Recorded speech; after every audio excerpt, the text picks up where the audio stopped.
आर्य समाज कभी मंदिर के विरोध में नहीं रहा। राम मंदिर के जो कोषाध्यक्ष हैं गोविंद देवगिरी जी महाराज, आप उनका स्पीच उठाओ। हमारे इस देश में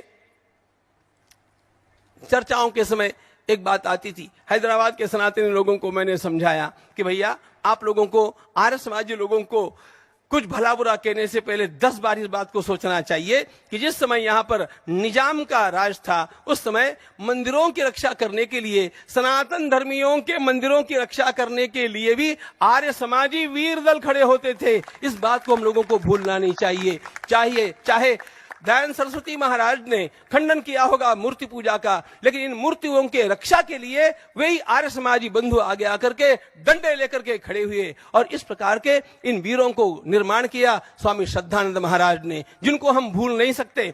श्रद्धानंद जी महाराज ने गुरुकुल कांगड़ी में इस प्रकार का एक वातावरण निर्माण कर दिया कि अंग्रेजों को सबसे बड़ा भय गुरुकुल कांगड़ी से लगने लग गया। गुरुकुल कांगड़ी में उन्होंने जो किया वह अत्यंत बड़ी बात है और इसीलिए तो एक सामान्य क्या क्या मंत्र दे सकता था वो महात्मा, इसका हम लोग विचार करें। श्रद्धानंद जी का पूर्व जीवन देखेंगे तो कोई वो बहुत अच्छा है ऐसा नहीं कहा जा सकता, लेकिन एक सामान्य वकील में से, एक विलासी वकील में से एक ऐसा महात्मा खड़ा हो गया जो चांदनी चौक में खड़ा होकर के गुंडों के सामने बोलता रहा, चलाओ तेरी गोली, आत्मा अमर है, मैं मरने वाला नहीं हूं। यह जो वीर्य,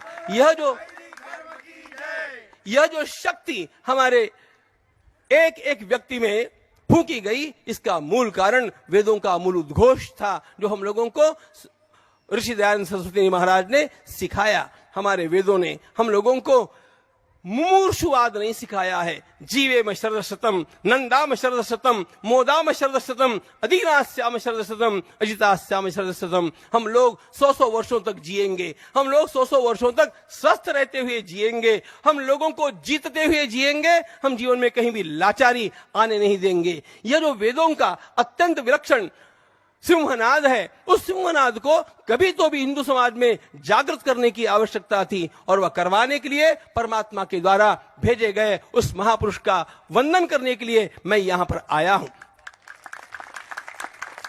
तो वो खुद कह रहे हैं इस बात को कि जिस टाइम पे हैदराबाद की क्रांति हो रही थी और वहां निजाम मंदिरों को तोड़ रहे थे, उस टाइम आर्य समाज के लोगों ने ह्यूमन चेन बनाई थी और अपनी जान गंवाई थी मंदिरों की रक्षा के लिए। जब करपात्री जी महाराज ने गाय रक्षा के लिए, उनके लोग नहीं आए थे सामने, तो आर्य समाज की शरण में आए।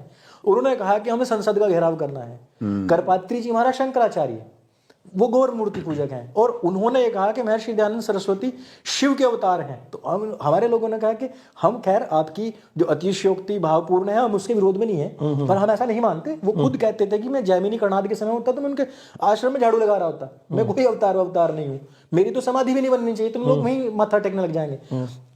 लेकिन हम आपके साथ हैं। संसद का घेराव करने वाले लोग कौन थे? सारे आर्य समाजी थे। सब ने छाती के बटन खोल के गोली खाई। उन्होंने कहा कि ऐसा मारना। तो वो जज्बा जो है, आप किस किस को नकारोगे जी?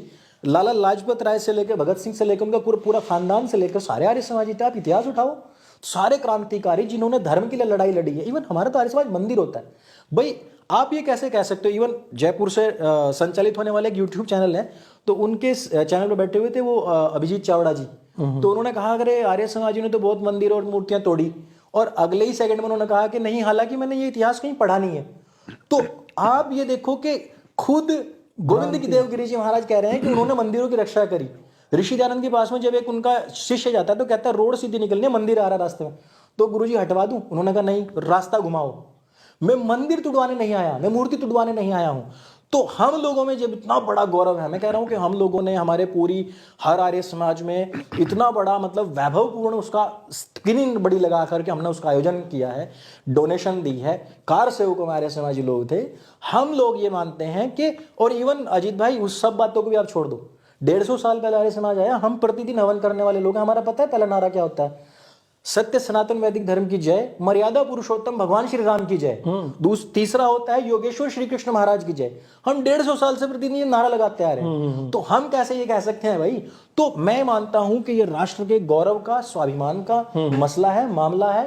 अगर मैं टंकारा में जो हमारे टंकारा में जो ऋषि दयानंद का जो घर है, हम उसको अक्षुण्ण रखने के लिए जान लड़ा देंगे, तो हम भगवान श्री राम के लिए, हम काशी के लिए, हम मथुरा के लिए जान लड़ाएंगे, बिकॉज हम सनातनी हैं। आप उपासना की तरीकों से हमें डिफरेंट नहीं कर सकते, तो हम एक सबके तो पूर्वज है, एक हैं।